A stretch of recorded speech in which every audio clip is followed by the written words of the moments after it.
சூப்பராக பெஞ்சிட்ருக்கு. அதில் மாடித்தோட்டம் ஃபுல்லாக ஒரு லைன் வரக்கூடாது. ஃபஸ்ட் ரோ ஒரு காய் செடிங்க, அடுத்த ரோ இது ஒரு லைன் செடி, அடுத்த ரோ அந்த பக்கம் ஒரு லைன் செடி பாருங்க, அடுத்தது இந்த ரோ ஒவ்வொரு லைனாக நான் செடிகளை வச்சுருக்கேன். ஒவ்வொன்றையும் பார்த்திங்கன்னா ஒரு லைன் காய்ச்செடி, ஒரு லைன் பூச்செடி, ஒரு லைன் பழச்செடி, அப்புறம் கீரை செடிகள் அப்படின்னு சொல்லிட்டு இந்த லைன் பார்த்திங்கன்னா இது தனியாக எக்ஸ்ட்ரா.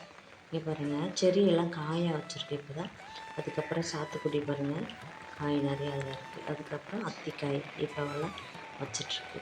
கறிவேப்பிலை பாருங்கள் சூப்பராக தலை வளர்ந்துருக்கு. அதுக்கப்புறம் இந்த கொய்யா செடி 1 2 பிரிஞ்சிருக்கு. அதுலேயும் அந்த மழையில் அழகாக சிரிச்சுட்டு பூத்துருக்கிற இந்த பன்னீர் ரோஸ் எப்படி இருக்குது.